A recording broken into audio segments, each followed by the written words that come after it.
है। 100 साल के बूढ़े लोग गुरु से आशीर्वाद मांगते हैं कि गुरु जी हमारे परपोता का विवाह हमारे आंखों के सामने हो जाए। तो हमने कहा तुम्हें दिखता है? बोले दिखता तो नहीं है, लेकिन कोई बताएगा तो सुन लेंगे, विवाह हो ही गया। कितनी बड़ी ममता है। विवाह सबके लिए जरूरी नहीं है। विवाह उनके लिए जरूरी है जो अपने मन को पूर्ण रूप से बस में नहीं कर सकते, जो अपनी इंद्रियों को बस में नहीं रख सकते, उनके लिए विवाह जरूरी है।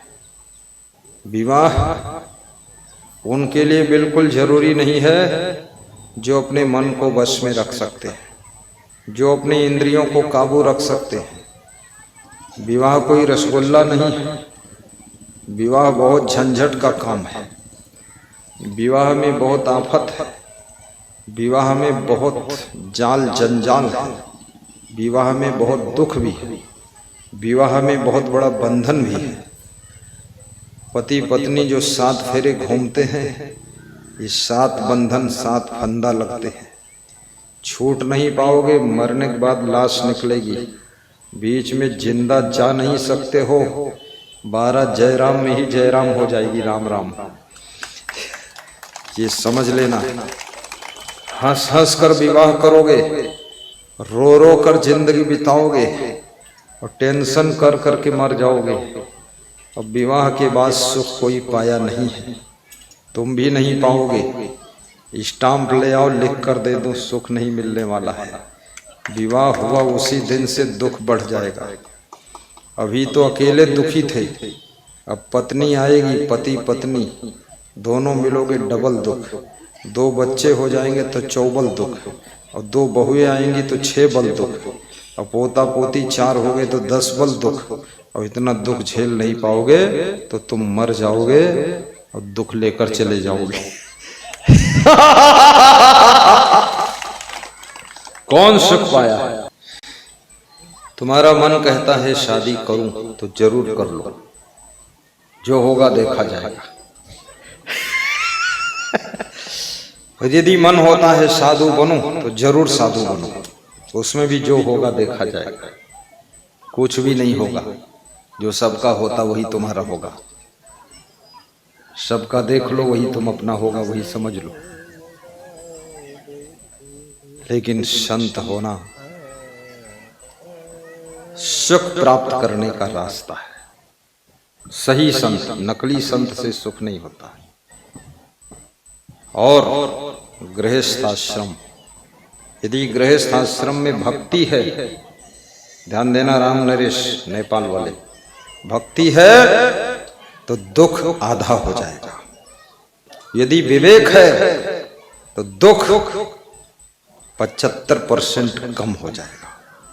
और यदि गृहस्थाश्रम में रहते हुए भी वैराग्य है, समझ है, आत्मज्ञान है, तो 90% दुख कम हो जाएगा। 90% कम। फिर तुम संसार में रहोगे, लेकिन ऐसे रहोगे जैसे जल में कमल रहता है। फिर संसार में तुम ऐसे रहोगे जैसे तलवार के भीतर म्यान रहती है, म्यान के भीतर तलवार रहती है। और फिर तुम ऐसे रहोगे जैसे संसार में नहीं रहते हो, ऐसे रहोगे। रहते भी हो, नहीं भी रहते हो, ऐसा मन हो जाएगा। शरीर तो रहेगा संसार में, लेकिन मन इस संसार से बाहर हो जाएगा। अपने मन को बाहर खींचने की कला सीखो। जब तक चावल को धान से बाहर खींच नहीं लिया जाएगा, तब तक धान की कुटाई होगी। और जिस दिन चावल धान की भूसी से बाहर हो गया, तो भूसी को जला दिया जाएगा और चावल की कुटाई समाप्त हो जाएगी। इसलिए कुटाई से बचना है तो अपने मन को थोड़ा बाहर निकालना सीखो। लेकिन माया मोह कठिन है फंदा, करे ऐसे निकलेगा भी नहीं ये मन। जन बंदा।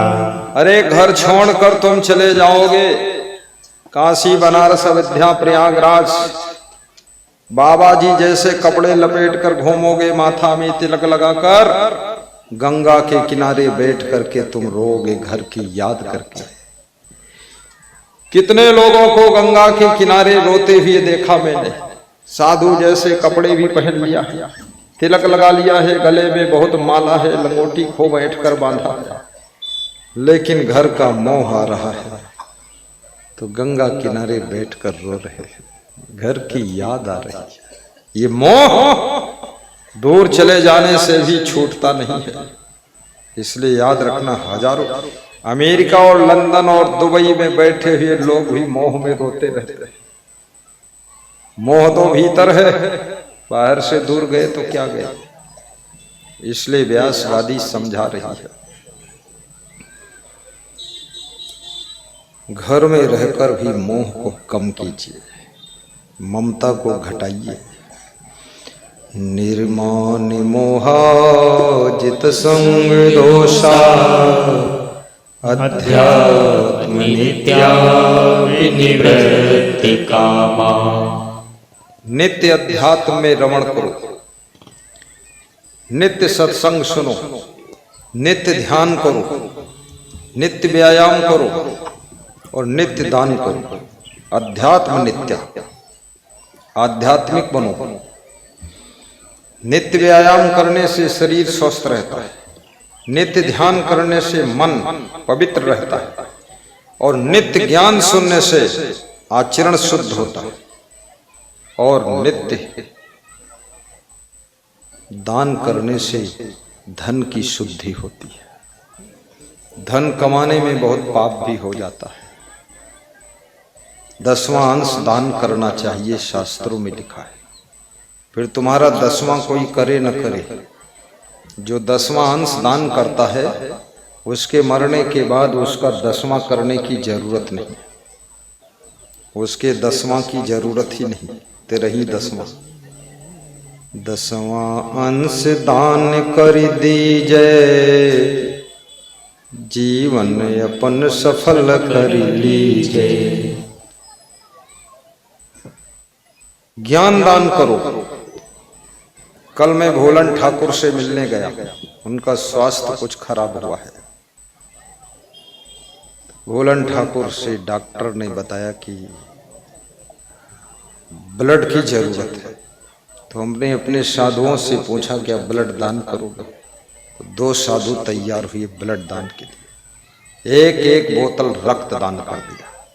एक साधु था खड़ा, खड़े हो। ये साधु एक बोतल खून दान किया भगत के लिए, और दूसरा साधु भंडारा बना रहा। और जब से रक्त दान दिया है इन्होंने, तब से इनकी मुस्कान बढ़ी, खुशी बढ़ी। मैं भी खुश हूं, कम से कम इतना हलवा और खीर खाया तो गुरु की आज्ञा का पालन किया और हंसते हंसते रक्त दान कर दिया।